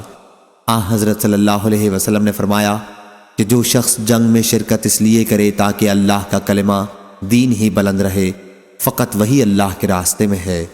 صحیح بخاری حدیث نمبر 3126۔ حماد بن زید نے بیان کیا، ان سے ایوب سختیانی نے اور ان سے عبداللہ بن ابی ملیکہ نے کہ نبی کریم صلی اللہ علیہ وسلم کی خدمت میں دیباج کی کچھ قبائیں تحفے کے طور پر آئی تھیں جن میں سونے کی گھنڈیاں لگی ہوئی تھیں، انہیں حضرت صلی اللہ علیہ وسلم نے اپنے اصحاب میں تقسیم فرما دیا اور ایک قبا مخرمہ بن نوفل رضی اللہ عنہ کے لیے رکھ لی۔ پھر مخرمہ رضی اللہ عنہ آئے اور ان کے ساتھ ان کے صاحبزادے مسعود بن مخرمہ رضی اللہ عنہ بھی تھے۔ آپ دروازے پر کھڑے ہو گئے اور کہا میرا نام لے کر نبی کریم صلی اللہ علیہ وسلم کو بلا لا۔ حضرت صلی اللہ علیہ وسلم نے ان کی آواز سنی تو قبا لے کر باہر تشریف لائے اور اس کی گھنڈیاں ان کے سامنے کر دیں۔ پھر فرمایا ابو مسعود یہ قبا میں تمہارے لیے چھپا کر رکھ لی تھی، ابو مسعود یہ قبا میں نے تمہارے لیے چھپا کر رکھ لی تھی۔ مخرمہ رضی اللہ عنہ ذرا تیز طبیعت کے آدمی تھے۔ ابن علیہ نے ایوب کے واسطے سے یہ حدیث مرسلن ہی روایت کی ہے، اور حاتم بن وردان نے بیان کیا کہ ہم سے ایوب نے بیان کیا، ان سے ابن ابی ملیکہ نے، ان سے مسعود رضی اللہ عنہ نے کہ نبی کریم صلی اللہ علیہ وسلم کے یہاں کچھ قبائیں آئی تھیں۔ اس روایت کے مطابق لیث نے ابن ابی ملیکہ سے کی ہے۔ صحیح بخاری حدیث نمبر 3127۔ معتمر نے بیان کیا، ان سے ان کے باپ سلیمان نے، انہوں نے انس بن مالک رضی اللہ عنہ سے سنا، انہوں نے بیان کیا کہ صحابہ انصار کچھ کھجور کے درخت نبی کریم صلی اللہ علیہ وسلم کی خدمت میں بطور تحفہ دے دیا کرتے تھے۔ جب اللہ تعالیٰ نے بنو قریظہ اور بنو نذیر کے قبائل پر فتح دی تو حضرت صلی اللہ علیہ وسلم اس کے بعد اس طرح کے ہدایہ واپس فرما دیا کرتے تھے۔ صحیح بخاری حدیث نمبر 3128۔ اسحاق بن ابراہیم نے بیان کیا، کہا میں نے ابو اسامہ سے پوچھا کیا آپ لوگوں سے ہشام بن عروہ نے یہ حدیث اپنے والد سے بیان کی ہے کہ ان سے عبداللہ بن زبیر رضی اللہ عنہ نے کہا کہ جمل کی جنگ کے موقع پر جب زبیر رضی اللہ عنہ کھڑے ہوئے تو مجھے بلایا۔ میں ان کے پہلو میں جا کر کھڑا ہو گیا۔ انہوں نے کہا، بیٹے، آج کی لڑائی میں ظالم مارا جائے گا یا مظلوم؟ اور میں سمجھتا ہوں کہ آج میں مظلوم قتل کیا جاؤں گا، اور مجھے سب سے زیادہ فکر اپنے قرضوں کی ہے۔ کیا تمہیں بھی کچھ اندازہ ہے کہ قرض ادا کرنے کے بعد ہمارا کچھ مال بچ سکے گا؟ پھر انہوں نے کہا، بیٹے، ہمارا مال فروخت کر کے اس سے قرض ادا کر دینا۔ اس کے بعد انہوں نے 1/3 کی میرے لیے اور اس 1/3 کے تیسرے حصے کی وصیت میرے بچوں کے لیے کی، یعنی عبداللہ بن زبیر کے بچوں کے لیے۔ انہوں نے فرمایا تھا کہ اس 1/3 کے 3 حصے کر لینا، اور اگر قرض کی ادائیگی کے بعد ہمارے اموال میں سے کچھ بچ جائے تو اس کا 1/3 تمہارے بچوں کے لیے ہوگا۔ ہشام راوی نے بیان کیا کہ عبداللہ رضی اللہ عنہ کے بعض لڑکے زبیر رضی اللہ عنہ کے لڑکوں کے ہم عمر تھے، جیسے خبیب اور عباد، اور زبیر رضی اللہ عنہ کے اس وقت 9 لڑکے اور 9 لڑکیاں تھیں۔ عبداللہ بن زبیر رضی اللہ عنہ نے بیان کیا کہ پھر زبیر رضی اللہ عنہ مجھے اپنے قرض کے سلسلے میں وصیت کرنے لگے اور فرمانے لگے کہ بیٹا، اگر قرض ادا کرنے سے عاجز ہو جائے تو میرے مالک و مولا سے اس میں مدد چاہنا۔ عبداللہ رضی اللہ عنہ نے بیان کیا کہ قسم اللہ کی میں ان کی بات نہ سمجھ سکا۔ میں نے پوچھا کہ بابا، آپ کے مولا کون ہیں؟ انہوں نے فرمایا کہ اللہ پاک۔ عبداللہ رضی اللہ عنہ نے بیان کیا، قسم اللہ کی، قرض ادا کرنے میں جو بھی دشواری سامنے آئی تو میں نے اسی طرح دعا کی کہ اے زبیر کے مولا، ان کی طرف سے ان کا قرض ادا کرا دے، اور ادائیگی کی صورت پیدا ہو جاتی تھی۔ چنانچہ جب زبیر رضی اللہ عنہ اسی موقع پر شہید ہو گئے تو انہوں نے ترکے میں درہم و دینار نہیں چھوڑے، بلکہ ان کا ترکہ کچھ تو اراضی کی صورت میں تھا اور اسی میں غابہ کی زمین بھی شامل تھی۔ 11 مکانات مدینہ میں تھے، 2 مکان بصرہ میں تھے، 1 مکان کوفہ میں تھا اور 1 مصر میں تھا۔ عبداللہ نے بیان کیا کہ ان پر جو اتنا سارا قرض ہو گیا تھا، اس کی صورت یہ ہوئی تھی کہ جب ان کے پاس کوئی شخص اپنا مال لے کر امانت رکھنے آتا تو آپ اسے کہتے کہ نہیں، البتہ اسی صورت میں رکھ سکتا ہوں کہ یہ میرے ذمے بطور قرض رہے، کیونکہ مجھے اس کے ضائع ہو جانے کا بھی خوف ہے۔ حضرت زبیر رضی اللہ عنہ کسی علاقے کے امیر کبھی نہیں بنے تھے، نہ وہ خراج وصول کرنے پر کبھی مقرر ہوئے اور نہ کوئی دوسرا عہدہ انہوں نے قبول کیا۔ البتہ انہوں نے رسول اللہ صلی اللہ علیہ وسلم کے ساتھ اور ابو بکر و عمر اور عثمان رضی اللہ عنہم کے ساتھ جہادوں میں شرکت کی تھی۔ عبداللہ بن زبیر رضی اللہ عنہ نے کہا کہ جب میں نے اس رقم کا حساب کیا جو ان پر قرض تھی تو اس کی تعداد 22 لاکھ تھی۔ بیان کیا کہ پھر حکیم بن حزام رضی اللہ عنہ عبداللہ بن زبیر رضی اللہ عنہ سے ملے تو دریافت فرمایا، بیٹے، میرے دینی بھائی پر کتنا قرض رہ گیا ہے؟ عبداللہ رضی اللہ عنہ نے چھپانا چاہا اور کہہ دیا کہ 1 لاکھ۔ اس پر حکیم نے کہا، قسم اللہ کی، میں تو نہیں سمجھتا کہ تمہارے پاس موجود سرمایے سے یہ قرض ادا ہو سکے گا۔ عبداللہ نے اب کہا کہ اگر قرض کی تعداد 22 لاکھ ہوئی پھر آپ کی کیا رائے ہوگی؟ انہوں نے فرمایا، پھر تو یہ قرض تمہاری برداشت سے بھی باہر ہے، خیر اگر کوئی دشواری پیش آئے تو مجھ سے کہنا۔ عبداللہ نے بیان کیا کہ حضرت زبیر نے غابہ کی جائیداد 1,70,000 میں خریدی تھی، لیکن عبداللہ نے وہ 16 لاکھ میں بیچی۔ پھر انہوں نے اعلان کیا کہ حضرت زبیر رضی اللہ عنہ پر جس کا قرض ہو وہ غابہ میں آ کر ہم سے مل لے۔ چنانچہ عبداللہ بن جعفر بن ابی طالب رضی اللہ عنہ آئے، ان کا زبیر پر 4 لاکھ روپیہ چاہیے تھا۔ انہوں نے تو یہی پیشکش کی کہ اگر تم چاہو تو میں یہ قرض چھوڑ سکتا ہوں، لیکن عبداللہ رضی اللہ عنہ نے کہا کہ نہیں۔ پھر انہوں نے کہا کہ اگر تم چاہو میں سارے قرض کی ادائیگی کے بعد لے لوں گا۔ عبداللہ نے اس پر بھی یہی کہا کہ تاخیر کی بھی کوئی ضرورت نہیں۔ آخر انہوں نے کہا کہ پھر اس زمین میں میرے حصے کا قطع مقرر کر دو۔ عبداللہ نے کہا کہ آپ اپنے قرض میں یہاں سے یہاں تک لے لیجئے۔ راوی نے بیان کیا کہ زبیر کی جائیداد اور مکانات وغیرہ بیچ کر ان کا قرض ادا کر دیا گیا اور سارے قرض کی ادائیگی ہو گئی۔ غابہ کی جائیداد میں 4.5 حصے ابھی بک نہیں سکے تھے، اس لیے عبداللہ رضی اللہ عنہ معاویہ رضی اللہ عنہ کے یہاں شام تشریف لے گئے۔ وہاں عمرو بن عثمان، منذر بن زبیر اور ابن زما بھی موجود تھے۔ معاویہ نے ان سے دریافت کیا کہ غابہ کی جائیداد کی قیمت کتنی طے ہوئی؟ انہوں نے بتایا کہ ہر حصے کی قیمت 1 لاکھ طے پائی تھی۔ معاویہ نے دریافت کیا کہ اب باقی کتنے حصے رہ گئے ہیں؟ انہوں نے بتایا کہ 4.5 حصے۔ اس پر منذر بن زبیر نے کہا، 1 حصہ 1 لاکھ میں لے لیتا ہوں۔ عمر بن عثمان نے کہا کہ 1 حصہ 1 لاکھ میں لے لیتا ہوں۔ ابن زماں نے کہا کہ 1 حصہ 1 لاکھ میں لے لیتا ہوں۔ اس کے بعد معاویہ رضی اللہ عنہ نے پوچھا کہ اب کتنے حصے باقی بچے ہیں؟ انہوں نے کہا کہ 1.5 حصہ۔ معاویہ نے کہا کہ پھر اسے میں 1.5 لاکھ میں لے لیتا ہوں۔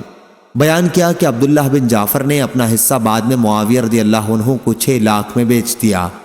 پھر جب عبداللہ بن زبیر رضی اللہ عنہ قرض کی ادائیگی کر چکے تو زبیر رضی اللہ عنہ کی اولاد نے کہا کہ اب ہماری میراث تقسیم کر دیجئے، لیکن عبداللہ رضی اللہ عنہ نے فرمایا کہ ابھی تمہاری میراث اس وقت تک تقسیم نہیں کر سکتا جب تک 4 سال تک ایام حج میں اعلان نہ کرا لوں کہ جس شخص کا بھی زبیر رضی اللہ عنہ پر قرض ہو وہ ہمارے پاس آئے اور قرض لے جائے۔ راوی نے بیان کیا کہ عبداللہ رضی اللہ عنہ نے اب ہر سال ایام حج میں اس کا اعلان کرانا شروع کیا، اور جب 4 سال گزر گئے تو عبداللہ نے ان کو میراث تقسیم کی۔ راوی نے بیان کیا کہ زبیر رضی اللہ عنہ کی 4 بیویاں تھیں اور عبداللہ رضی اللہ عنہ نے وصیت کے مطابق 1/3 حصہ بچی ہوئی رقم میں سے نکال لیا تھا۔ پھر بھی ہر بیوی کے حصے میں 12 لاکھ کی رقم آئی اور کل جائیداد حضرت زبیر رضی اللہ عنہ کی 5 کروڑ 2 لاکھ ہوئی۔ صحیح بخاری حدیث نمبر 3129۔ عثمان بن موہب نے بیان کیا اور ان سے ابن عمر رضی اللہ عنہ نے کہ حضرت عثمان رضی اللہ عنہ بدر کی لڑائی میں شریک نہ ہو سکے تھے۔ ان کے نکاح میں رسول کریم صلی اللہ علیہ وسلم کی ایک صاحبزادی تھیں اور وہ بیمار تھیں۔ ان سے نبی کریم صلی اللہ علیہ وسلم نے فرمایا کہ تمہیں بھی اتنا ہی ثواب ملے گا جتنا بدر میں شریک ہونے والے کسی شخص کو، اور اتنا ہی حصہ بھی ملے گا۔ صحیح بخاری حدیث نمبر 3130۔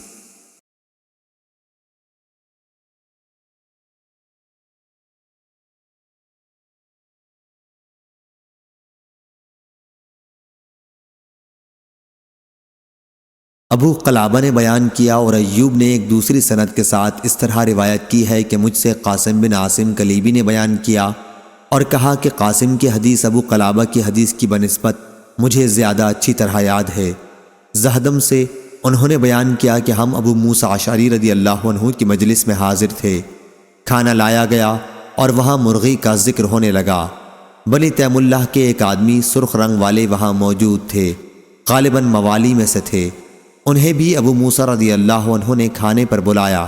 وہ کہنے لگے کہ میں نے مرغی کو گندی چیزیں کھاتے ایک مرتبہ دیکھا تھا تو مجھے بڑی نفرت ہوئی اور میں نے قسم کھا لی کہ اب کبھی مرغی کا گوشت نہ کھاؤں گا۔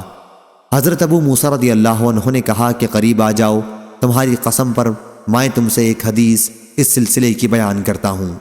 قبیلہ اشعر کے چند لوگوں کو ساتھ لے کر میں نبی کریم صلی اللہ علیہ وسلم کی خدمت میں غزوہ تبوک کے لیے حاضر ہوا اور سواری کی درخواست کی۔ حضرت صلی اللہ علیہ وسلم نے فرمایا، اللہ کی قسم میں تمہارے لیے سواری کا انتظام نہیں کر سکتا، کیونکہ میرے پاس کوئی ایسی چیز نہیں ہے جو تمہاری سواری کے کام آ سکے۔ پھر حضرت صلی اللہ علیہ وسلم کی خدمت میں غنیمت کے کچھ اونٹ آئے تو آپ صلی اللہ علیہ وسلم نے ہمارے متعلق دریافت فرمایا اور فرمایا کہ قبیلہ اشعر کے لوگ کہاں ہیں؟ چنانچہ آپ صلی اللہ علیہ وسلم نے 5 اونٹ ہمیں دیے جانے کا حکم صادر فرمایا، خوب موٹے تازے اور فربا۔ جب ہم چلنے لگے تو ہم نے آپس میں کہا کہ جو نامناسب طریقہ ہم نے اختیار کیا اس سے حضرت صلی اللہ علیہ وسلم کے ستیے میں ہمارے لیے کوئی برکت نہیں ہو سکتی۔ چنانچہ ہم پھر حضرت صلی اللہ علیہ وسلم کی خدمت میں حاضر ہوئے اور عرض کیا کہ ہم نے پہلے جب آپ سے درخواست کی تو آپ نے قسم کھا کر فرمایا تھا کہ میں تمہاری سواری کا انتظام نہیں کر سکوں گا۔ شاید آپ حضرت صلی اللہ علیہ وسلم کو وہ قسم یاد نہ رہی ہو، لیکن حضرت صلی اللہ علیہ وسلم نے فرمایا کہ میں نے تمہاری سواری کا انتظام واقعی نہیں کیا، وہ اللہ تعالیٰ ہے جس نے تمہیں یہ سواریاں دے دی ہیں۔ اللہ کی قسم تم اس پر یقین رکھو کہ انشاءاللہ جب بھی میں کوئی قسم کھاؤں پھر مجھ پر یہ بات ظاہر ہو جائے کہ بہتر اور مناسب طرز عمل اس کے سوا میں ہے تو میں وہی کروں گا جس میں اچھائی ہوگی اور قسم کا کفارہ دے دوں گا۔ صحیح بخاری حدیث نمبر 3133۔ امام مالک نے خبر دی، انہیں نافع نے اور انہیں ابن عمر رضی اللہ عنہ نے، کہ رسول اللہ صلی اللہ علیہ وسلم نے نجد کی طرف ایک لشکر روانہ کیا۔ عبداللہ بن عمر رضی اللہ عنہ بھی لشکر کے ساتھ تھے۔ غنیمت کے طور پر اونٹوں کی ایک بڑی تعداد اس لشکر کو ملی، اس لیے اس کے ہر سپاہی کو حصے میں بھی 12 11 اونٹ ملے تھے اور ایک اونٹ اور انعام میں ملا۔ صحیح بخاری حدیث نمبر 3134۔ لیث نے خبر دی، انہیں عقیل نے، انہیں ابن شہاب نے، انہیں سالم نے اور انہیں عبداللہ بن عمر رضی اللہ عنہ نے کہ نبی کریم صلی اللہ علیہ وسلم بعض مہموں کے موقع پر اس میں شریک ہونے والوں کو غنیمت کے عام حصوں کے علاوہ خمس وغیرہ میں سے اپنے طور پر بھی دیا کرتے تھے۔ صحیح بخاری حدیث نمبر 3135۔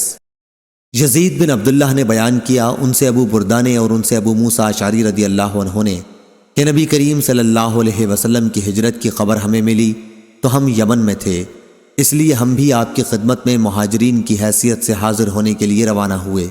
میں تھا، میرے 2 بھائی تھے، میری عمر ان دونوں سے کم تھی۔ دونوں بھائیوں میں ایک ابو بردہ تھے اور دوسرے ابو رحم، یا انہوں نے یہ کہا کہ اپنی قوم کے چند افراد کے ساتھ، یا یہ کہا 53 یا 52 آدمیوں کے ساتھ یہ لوگ روانہ ہوئے تھے۔ ہم کشتی میں سوار ہوئے تو ہماری کشتی نجاشی کے ملک حبشہ پہنچ گئی اور وہاں ہمیں جعفر بن ابی طالب رضی اللہ عنہ اپنے دوسرے ساتھیوں کے ساتھ ملے۔ جعفر رضی اللہ عنہ نے کہا کہ رسول کریم صلی اللہ علیہ وسلم نے ہمیں یہاں بھیجا تھا اور حکم دیا تھا کہ ہم یہیں رہیں، اس لیے آپ لوگ بھی ہمارے ساتھ یہیں ٹھہر جائیں۔ چنانچہ ہم بھی وہیں ٹھہر گئے اور پھر سب ایک ساتھ مدینہ حاضر ہوئے۔ جب ہم خدمت نبوی میں پہنچے تو آن حضرت صلی اللہ علیہ وسلم خیبر فتح کر چکے تھے، لیکن آن حضرت صلی اللہ علیہ وسلم نے دوسرے مجاہدوں کے ساتھ ہمارا بھی حصہ مال غنیمت میں لگایا، یا انہوں نے یہ کہا کہ آپ نے غنیمت میں سے ہمیں بھی عطا فرمایا، حالانکہ آپ صلی اللہ علیہ وسلم نے کسی ایسے شخص کا غنیمت میں حصہ نہیں لگایا جو لڑائی میں شریک نہ رہا ہو، صرف انہی لوگوں کو حصہ ملا تھا جو لڑائی میں شریک تھے۔ البتہ ہماری کشتی کے ساتھیوں اور جعفر اور ان کے ساتھیوں کو بھی آپ نے غنیمت میں شریک کیا تھا، حالانکہ ہم لوگ لڑائی میں شریک نہیں ہوئے تھے۔ صحیح بخاری حدیث نمبر 3136۔ سفیان بن عینہ نے کہا، ہم سے محمد بن منقدر نے اور انہوں نے جابر رضی اللہ عنہ سے سنا، آپ نے بیان کیا کہ نبی کریم صلی اللہ علیہ وسلم نے فرمایا تھا کہ جب بحرین سے وصول ہو کر میرے پاس مال آئے گا تو میں تمہیں اس طرح 3 لب دوں گا۔ اس کے بعد حضرت صلی اللہ علیہ وسلم کی وفات ہو گئی اور بحرین کا مال اس وقت تک نہ آیا۔ پھر جب وہاں سے مال آیا تو ابو بکر رضی اللہ عنہ کے حکم سے منادی نے اعلان کیا کہ جس کا بھی نبی کریم صلی اللہ علیہ وسلم پر کوئی قرض ہو یا آپ کا کوئی وعدہ ہو تو ہمارے پاس آئے۔ میں ابو بکر رضی اللہ عنہ کی خدمت میں گیا اور عرض کیا کہ مجھ سے رسول اللہ صلی اللہ علیہ وسلم نے یہ فرمایا تھا، چنانچہ انہوں نے 3 لب بھر کر مجھے دیا۔ سفیان بن عینہ نے اپنے دونوں ہاتھوں سے اشارہ کر کے لب بھرنے کی کیفیت بتائی۔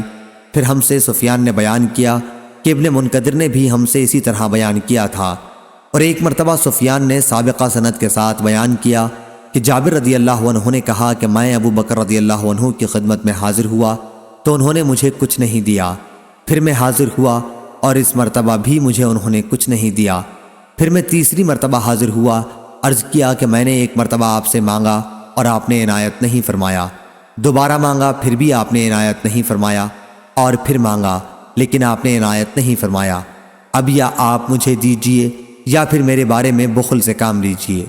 حضرت ابو بکر رضی اللہ عنہ نے فرمایا کہ تم کہتے ہو کہ میرے معاملے میں بخل سے کام لیتا ہے، حالانکہ تمہیں دینے سے جب بھی میں نے منہ پھیرا تو میرے دل میں یہ بات ہوتی تھی کہ تمہیں کبھی نہ کبھی ضرور دینا ہے۔ سفیان نے بیان کیا کہ ہم سے عمروں نے بیان کیا، ان سے محمد بن علی نے اور ان سے جابر نے، پھر ابو بکر رضی اللہ عنہ نے مجھے 1 لب بھر کر دیا اور فرمایا کہ اسے شمار کر۔ میں نے شمار کیا تو 500 کی تعداد تھی۔ اس کے بعد ابو بکر رضی اللہ عنہ نے فرمایا کہ اتنا ہی 2 مرتبہ اور لے لے، اور ابن المنقدر نے بیان کیا کہ ابو بکر رضی اللہ عنہ نے فرمایا تھا، بخل سے زیادہ بدترین اور کیا بیماری ہو سکتی ہے۔ صحیح بخاری حدیث نمبر 3137۔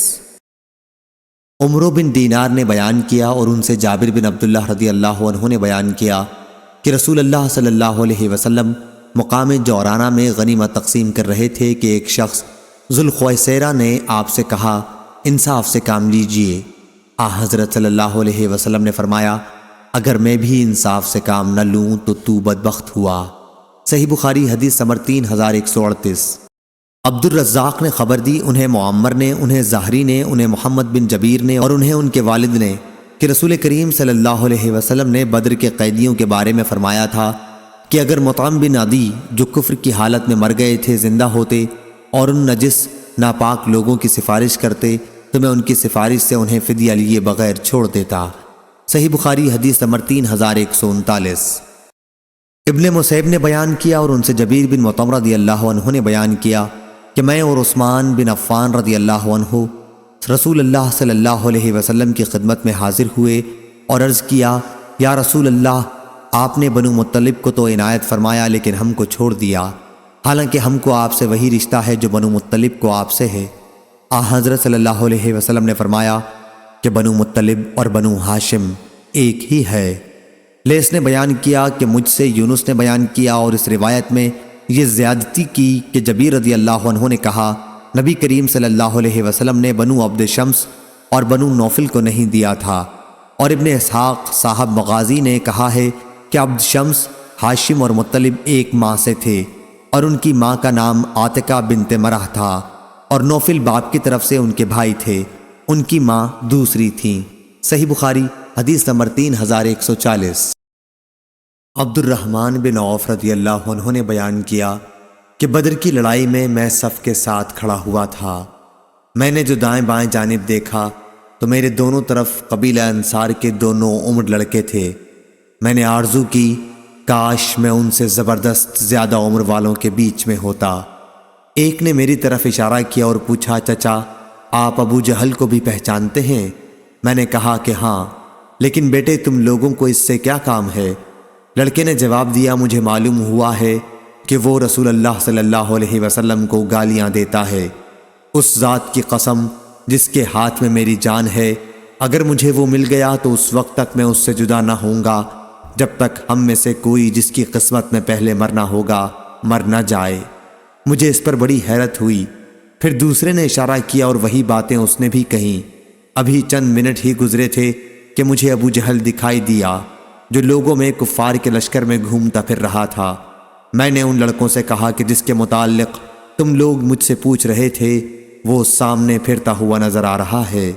دونوں نے اپنی تلواریں سنبھالی اور اس پر جھپٹ پڑے اور حملہ کر کے اسے قتل کر ڈالا۔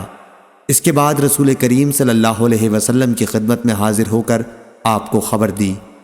حضرت صلی اللہ علیہ وسلم نے پوچھا کہ تم دونوں میں سے کس نے اسے مارا ہے؟ دونوں نوجوانوں نے کہا کہ میں نے قتل کیا ہے۔ اس لیے آپ نے ان سے پوچھا کہ کیا اپنی تلواریں تم نے صاف کر لی ہیں؟ انہوں نے عرض کیا کہ نہیں۔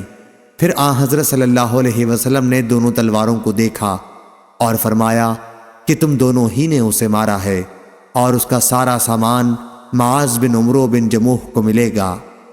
وہ دونوں نوجوان معاذ بن عفرہ اور معاذ بن عمرو بن جموح تھے۔ محمد نے کہا کہ یوسف نے صالح سے سنا اور ابراہیم نے اپنے باپ سے سنا۔ صحیح بخاری حدیث نمبر 3141۔ ابو قتادہ رضی اللہ عنہ نے بیان کیا کہ غزوہ حنین کے سال ہم رسول اللہ صلی اللہ علیہ وسلم کے ساتھ روانہ ہوئے۔ پھر جب ہمارا دشمن سے سامنا ہوا تو ابتدا میں اسلامی لشکر ہارنے لگا۔ اتنے میں ہم نے دیکھا کہ مشرکین کے لشکر کا ایک شخص ایک مسلمان کے اوپر چڑھا ہوا ہے۔ اس لیے میں فوراً ہی گھوم پڑا اور اس کے پیچھے سے آ کر تلوار اس کی گردن پر ماری۔ اب وہ شخص مجھ پر ٹوٹ پڑا اور مجھے اتنی زور سے اس نے بھینچا کہ میری روح جیسے قبض ہونے کو تھی۔ آخر جب اس کو موت نے آ دبوچا تب کہیں جا کر اس نے مجھے چھوڑا۔ اس کے بعد مجھے عمر بن خطاب رضی اللہ عنہ ملے تو میں نے ان سے پوچھا کہ مسلمان اب کس حالت میں ہیں؟ انہوں نے کہا کہ جو اللہ کا حکم تھا وہی ہوا، لیکن مسلمان ہارنے کے بعد پھر مقابلے پر سنبھل گئے تو نبی کریم صلی اللہ علیہ وسلم بیٹھ گئے اور فرمایا کہ جس نے بھی کسی کافر کو قتل کیا ہو اور اس پر وہ گواہ پیش کر دے تو مقتول کا سارا ساز و سامان اسے ہی ملے گا۔ ابو قتادہ نے کہا میں بھی کھڑا ہوا اور میں نے کہا کہ میری طرف سے کون گواہی دے گا، لیکن جب میری طرف سے کوئی نہ اٹھا تو میں بیٹھ گیا۔ پھر دوبارہ حضرت صلی اللہ علیہ وسلم نے فرمایا کہ آج جس نے کسی کافر کو قتل کیا اور اس پر اس کی طرف سے کوئی گواہ بھی ہو تو مقتول کا سارا سامان اسے ملے گا۔ اس مرتبہ پھر میں نے کھڑے ہو کر کہا کہ میری طرف سے کون گواہی دے گا، اور پھر مجھے بیٹھنا پڑا۔ تیسری مرتبہ پھر حضرت صلی اللہ علیہ وسلم نے وہی ارشاد دہرایا اور اس مرتبہ جب میں کھڑا ہوا تو آن حضرت صلی اللہ علیہ وسلم نے خود ہی دریافت فرمایا، کس چیز کے متعلق کہہ رہے ہو ابو قتادہ؟ میں نے آن حضرت صلی اللہ علیہ وسلم کے سامنے سارا واقعہ بیان کر دیا تو ایک صاحب اسود بن خزائی اسلمی نے بتایا کہ ابو قتادہ سچ کہتے ہیں یا رسول اللہ، اور اس مقتول کا سامان میرے پاس محفوظ ہے، اور میرے حق میں انہیں راضی کر دیجئے کہ وہ مقتول کا سامان مجھ سے نہ لیں۔ لیکن ابو بکر صدیق رضی اللہ عنہ نے کہا کہ نہیں، اللہ کی قسم، اللہ کے ایک شیر کے ساتھ جو اللہ اور رسول کے لیے لڑے، آن حضرت صلی اللہ علیہ وسلم ایسا نہیں کریں گے کہ ان کا سامان تمہیں دے دیں۔ آن حضرت صلی اللہ علیہ وسلم نے فرمایا کہ ابو بکر نے سچ کہا ہے۔ پھر آپ نے سامان ابو قتادہ کو عطا فرمایا۔ ابو قتادہ نے کہا کہ پھر اس کی زرہ بیچ کر میں نے بنی سلمہ میں ایک باغ خرید لیا، اور یہ پہلا مال تھا جو اسلام لانے کے بعد میں نے حاصل کیا تھا۔ صحیح بخاری حدیث نمبر 3142۔ حکیم بن حزام رضی اللہ عنہ نے بیان کیا، میں نے رسول اللہ صلی اللہ علیہ وسلم سے کچھ روپیہ مانگا تو آپ صلی اللہ علیہ وسلم نے مجھے عطا فرمایا۔ پھر دوبارہ میں نے مانگا اور اس مرتبہ بھی آپ نے عطا فرمایا۔ پھر ارشاد فرمایا، حکیم، یہ مال دیکھنے میں سرسبز، بہت میٹھا اور مزیدار ہے، لیکن جو شخص اسے دل کی بے تمئی کے ساتھ لے اس کے مال میں تو برکت ہوتی ہے، اور جو شخص اسے لالچ اور حرص کے ساتھ لے تو اس کے مال میں برکت نہیں ہوتی، بلکہ اس کی مثال اس شخص جیسی ہے جو کھائے جاتا ہے لیکن اس کا پیٹ نہیں بھرتا، اور اوپر کا ہاتھ دینے والا نیچے کے ہاتھ لینے والے سے بہتر ہوتا ہے۔ حکیم بن حزام رضی اللہ عنہ نے بیان کیا کہ میں نے عرض کیا، یا رسول اللہ صلی اللہ علیہ وسلم، آپ کے بعد اب میں کسی سے کچھ بھی نہیں مانگوں گا یہاں تک کہ اس دنیا میں سے چلا جاؤں۔ چنانچہ آن حضرت صلی اللہ علیہ وسلم کی وفات کے بعد حضرت ابو بکر رضی اللہ عنہ انہیں دینے کے لیے بلاتے، لیکن وہ اس میں سے ایک پیسہ بھی لینے سے انکار کر دیتے۔ پھر حضرت عمر رضی اللہ عنہ اپنے زمانہ خلافت میں انہیں دینے کے لیے بلاتے، اور ان سے بھی لینے سے انہوں نے انکار کر دیا تھا۔ حضرت عمر رضی اللہ عنہ نے اس پر کہا کہ مسلمانوں، میں انہیں ان کا حق دیتا ہوں جو اللہ تعالیٰ نے فے کے مال سے ان کا حصہ مقرر کیا ہے، لیکن یہ اسے بھی قبول نہیں کرتے۔ حکیم بن حزام رضی اللہ عنہ کی وفات ہو گئی، لیکن آن حضرت صلی اللہ علیہ وسلم کے بعد انہوں نے کسی سے کوئی چیز نہیں لی۔ صحیح بخاری حدیث نمبر 3143۔ حماد بن زید نے بیان کیا، ان سے ایوب نے، ان سے نافع نے کہ عمر بن خطاب رضی اللہ عنہ نے عرض کیا، یا رسول اللہ، زمانہ جاہلیت کفر میں نے ایک دن کے اعتکاف کی منت مانی تھی تو رسول کریم صلی اللہ علیہ وسلم نے اسے پورا کرنے کا حکم فرمایا۔ نافع نے بیان کیا کہ حنین کے قیدیوں میں سے عمر رضی اللہ عنہ کو 2 باندیاں ملی تھیں تو آپ نے انہیں مکے کے کسی گھر میں رکھا۔ انہوں نے بیان کیا کہ پھر آن حضرت صلی اللہ علیہ وسلم نے حنین کے قیدیوں پر احسان کیا اور سب کو مفت آزاد کر دیا تو گلیوں میں وہ دوڑنے لگے۔ عمر رضی اللہ عنہ نے کہا، عبداللہ دیکھو تو یہ کیا معاملہ ہے؟ انہوں نے بتایا کہ رسول کریم صلی اللہ علیہ وسلم نے ان پر احسان کیا ہے اور حنین کے تمام قیدی مفت آزاد کر دیے گئے ہیں۔ حضرت عمر رضی اللہ عنہ نے کہا کہ پھر جا ان دونوں لڑکیوں کو بھی آزاد کر دے۔ نافع نے کہا کہ رسول اللہ صلی اللہ علیہ وسلم نے مقام جارانہ سے عمرے کا احرام نہیں باندھا تھا، اگر آن حضرت صلی اللہ علیہ وسلم وہاں سے عمرے کا احرام باندھتے تو عبداللہ بن عمر رضی اللہ عنہ کو یہ ضرور معلوم ہوتا۔ اور جریر بن حازم نے جو ایوب سے روایت کی، انہوں نے نافع سے، انہوں نے ابن عمر سے، اس میں یوں ہے کہ وہ دونوں باندیاں جو عمر رضی اللہ عنہ کو ملی تھیں خمس میں تھیں۔ اعتکاف سے متعلق یہ روایت معمر نے ایوب سے نقل کی ہے، ان سے نافع نے، ان سے عبداللہ بن عمر رضی اللہ عنہ نے نظر کا قصہ جو روایت کیا ہے اس میں ایک دن کا لفظ نہیں ہے۔ صحیح بخاری حدیث نمبر 3144۔ عمر بن تغلب رضی اللہ عنہ نے بیان کیا، انہوں نے بیان کیا کہ رسول اللہ صلی اللہ علیہ وسلم نے کچھ لوگوں کو دیا اور کچھ لوگوں کو نہیں دیا۔ غالباً جن لوگوں کو آپ صلی اللہ علیہ وسلم نے نہیں دیا تھا ان کو ناگوار ہوا، تو آن حضرت صلی اللہ علیہ وسلم نے فرمایا کہ میں کچھ ایسے لوگوں کو دیتا ہوں کہ مجھے جن کے بگڑ جانے، اسلام سے پھر جانے اور بے صبری کا ڈر ہے، اور کچھ لوگ ایسے ہیں جن پر میں بھروسہ کرتا ہوں تو اللہ تعالیٰ نے ان کے دلوں میں بھلائی اور بے نیازی رکھی ہے، ان کو میں نہیں دیتا۔ عمر بن تغلب رضی اللہ عنہ بھی انہی میں شامل ہیں۔ عمر بن ثعلب کہا کرتے تھے کہ رسول اللہ صلی اللہ علیہ وسلم نے میری نسبت یہ جو کلمہ فرمایا، اگر اس کے بدلے سرخ اونٹ ملتے تو بھی میں اتنا خوش نہ ہوتا۔ ابو عاصم نے جریر سے بیان کیا کہ میں نے حسن بصری سے سنا، عمر بن تغلب رضی اللہ عنہ نے بیان کیا کہ رسول اللہ صلی اللہ علیہ وسلم کے پاس مال یا قیدی آئے تھے اور انہی کو آپ نے تقسیم فرمایا تھا۔ صحیح بخاری حدیث نمبر 3145۔ شعبہ نے بیان کیا، ان سے قتادہ نے اور ان سے انس بن مالک رضی اللہ عنہ نے بیان کیا کہ نبی کریم صلی اللہ علیہ وسلم نے فرمایا، قریش کو میں ان کا دل ملانے کے لیے دیتا ہوں، کیونکہ ان کی جاہلیت کفر کا زمانہ ابھی تازہ گزرا ہے، ان کی دلجوئی کرنا ضروری ہے۔ صحیح بخاری حدیث نمبر 3146۔ ظاہری نے بیان کیا، کہا کہ مجھے انس بن مالک رضی اللہ عنہ نے خبر دی کہ جب اللہ تعالیٰ نے اپنے رسول صلی اللہ علیہ وسلم کو قبیلہ حوازن کے اموال میں سے غنیمت دی اور آپ صلی اللہ علیہ وسلم قریش کے بعض آدمیوں کو تالیف قلب کی غرض سے 100 اونٹ دینے لگے، تو بعض انصاری لوگوں نے کہا، اللہ تعالیٰ رسول اللہ صلی اللہ علیہ وسلم کی بخشش کرے، آپ قریش کو تو دے رہے ہیں اور ہمیں چھوڑ دیا، حالانکہ ان کا خون ابھی تک ہماری تلواروں سے ٹپک رہا ہے۔ قریش کے لوگوں کو حال ہی میں ہم نے مارا، ان کے شہر کو ہم نے فتح کیا۔ انس رضی اللہ عنہ نے بیان کیا کہ حضرت صلی اللہ علیہ وسلم کو جب یہ خبر پہنچی تو آپ صلی اللہ علیہ وسلم نے انصار کو بلایا اور انہیں چمڑے کے ایک ڈیرے میں جمع کیا، ان کے سوا کسی دوسرے صحابی کو آپ نے نہیں بلایا۔ جب سب انصاری لوگ جمع ہو گئے تو حضرت صلی اللہ علیہ وسلم بھی تشریف لائے اور دریافت فرمایا کہ آپ لوگوں کے بارے میں جو بات مجھے معلوم ہوئی وہ کہاں تک صحیح ہے؟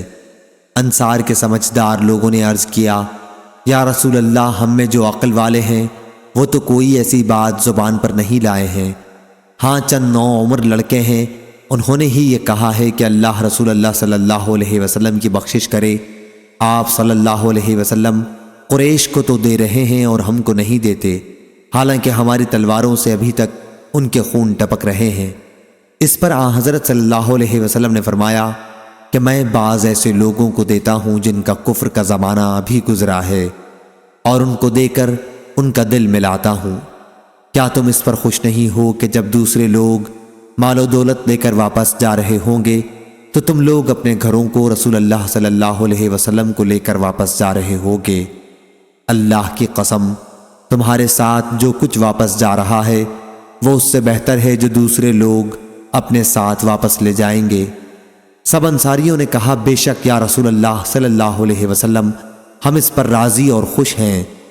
پھر حضرت صلی اللہ علیہ وسلم نے ان سے فرمایا، میرے بعد تم یہ دیکھو گے کہ تم پر دوسرے لوگوں کو مقدم کیا جائے گا، اس وقت تم صبر کرنا، دنگا فساد نہ کرنا، یہاں تک کہ اللہ تعالیٰ سے جا ملو اور اس کے رسول سے حوض کوثر پر۔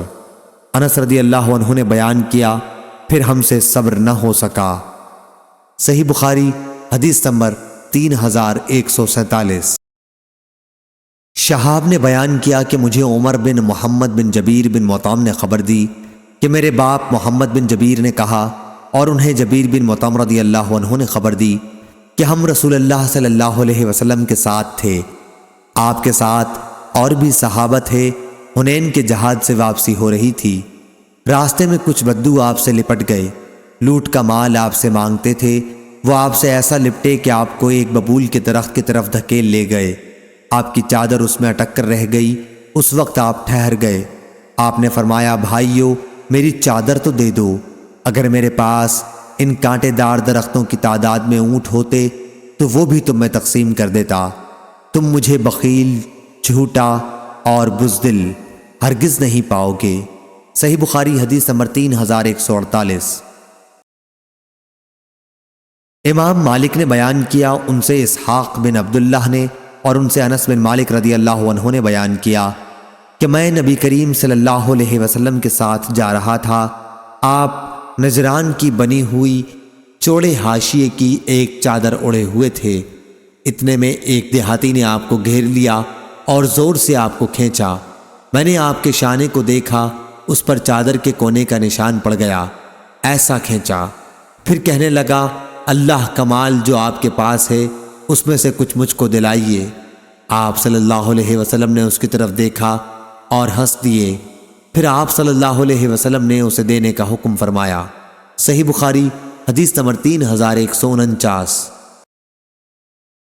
عبداللہ بن مسعود رضی اللہ عنہ نے بیان کیا کہ حنین کی لڑائی کے بعد نبی کریم صلی اللہ علیہ وسلم نے غنیمت کی تقسیم میں بعض لوگوں کو زیادہ دیا، جیسے اقرا بن حابس کو 100 اونٹ دیے، اتنے ہی اونٹ عینہ بن حسین کو دیے، اور کئی عرب کے اشراف لوگوں کو اسی طرح تقسیم میں زیادہ دیا۔ اس پر ایک شخص معتب بن قشیر منافق نے کہا کہ خدا کی قسم اس تقسیم میں نہ تو عدل کو ملحوظ رکھا گیا ہے اور نہ اللہ کی خوشنودی کا خیال ہوا۔ میں نے کہا کہ واللہ اس کی خبر میں رسول اللہ صلی اللہ علیہ وسلم کو ضرور دوں گا۔ چنانچہ میں آپ کی خدمت میں حاضر ہوا اور آپ کو اس کی خبر دی۔ حضرت صلی اللہ علیہ وسلم نے سن کر فرمایا اگر اللہ اور اس کا رسول صلی اللہ علیہ وسلم بھی عدل نہ کرے تو پھر کون عدل کرے گا؟ اللہ تعالیٰ موسیٰ علیہ السلام پر رحم فرمائے کہ ان کو لوگوں کے ہاتھ سے اس سے بھی زیادہ تکلیف پہنچی، لیکن انہوں نے صبر کیا۔ صحیح بخاری حدیث نمبر 3150۔ ہشام نے بیان کیا، کہا کہ مجھے میرے والد نے خبر دی، ان سے اسماء بنت ابی بکر رضی اللہ عنہا نے بیان کیا کہ نبی کریم صلی اللہ علیہ وسلم نے زبیر رضی اللہ عنہ کو جو زمین عنایت فرمائی تھی، میں اس میں سے گٹھلیاں سوکھی کھجوریں اپنے سر پر لایا کرتی تھی۔ وہ جگہ میرے گھر سے 2 میل فرسخ کی 2/3 پر تھی۔ ابو زمرہ نے ہشام سے بیان کیا اور انہوں نے اپنے باپ سے مرسلاً بیان کیا کہ نبی کریم صلی اللہ علیہ وسلم نے زبیر رضی اللہ عنہ کو بنی نذیر کی اراضی میں سے ایک زمین مقطع کے طور پر دی تھی۔ صحیح بخاری حدیث نمبر 3151۔ نافع نے خبر دی، انہیں عبداللہ بن عمر رضی اللہ عنہ نے کہ عمر نے یہود و نصارہ کو سرزمین حجاز سے نکال کر دوسری جگہ بسا دیا تھا۔ رسول اللہ صلی اللہ علیہ وسلم نے جب خیبر فتح کیا تو آپ کا بھی ارادہ ہوا تھا کہ یہودیوں کو یہاں سے نکال دیا جائے۔ جب آپ نے فتح پائی تو اس وقت وہاں کی کچھ زمین یہودیوں کے قبضے میں ہی تھی اور اکثر زمین پیغمبر صلی اللہ علیہ وسلم اور مسلمانوں کے قبضے میں تھی۔ لیکن پھر یہودیوں نے حضرت صلی اللہ علیہ وسلم سے درخواست کی آپ زمین انہی کے پاس رہنے دیں، وہ کھیتوں اور باغوں میں کام کیا کریں گے اور آدھی پیداوار لیں گے۔ حضرت صلی اللہ علیہ وسلم نے فرمایا اچھا، جب تک ہم چاہیں گے اس وقت تک کے لیے تمہیں اس شرط پر یہاں رہنے دیں گے۔ چنانچہ یہ لوگ وہیں رہے اور پھر عمر رضی اللہ عنہ نے انہیں اپنے دور خلافت میں مسلمانوں کے خلاف ان کے فتنوں اور سازشوں کی وجہ سے یہود خیبر کو یا اریحہ کی طرف نکال دیا تھا۔ صحیح بخاری حدیث نمبر 3152۔ شعبہ نے بیان کیا، ان سے حمید بن حلال نے اور ان سے عبداللہ بن مغفل رضی اللہ عنہ نے بیان کیا کہ ہم خیبر کے محل کا محاصرہ کیے ہوئے تھے۔ کسی شخص نے ایک کپی پھینکی جس میں چربی بھری ہوئی تھی۔ میں اسے لینے کے لیے لپکا، لیکن مڑ کر جو دیکھا تو پاس ہی نبی کریم صلی اللہ علیہ وسلم موجود تھے۔ میں شرم سے پانی پانی ہو گیا۔ صحیح بخاری حدیث نمبر 3153۔ مستد بن مسرحد نے بیان کیا، کہا ہم سے حماد بن زید نے، ان سے ایوب نے، ان سے نافع نے، ان سے ابن عمر رضی اللہ عنہ نے بیان کیا کہ نبی کریم صلی اللہ علیہ وسلم کے زمانے میں غزووں میں ہمیں شہد اور انگور ملتا تھا، ہم اسے اسی وقت کھا لیتے، تقسیم کے لیے اٹھا نہ رکھتے۔ صحیح بخاری حدیث نمبر 3154۔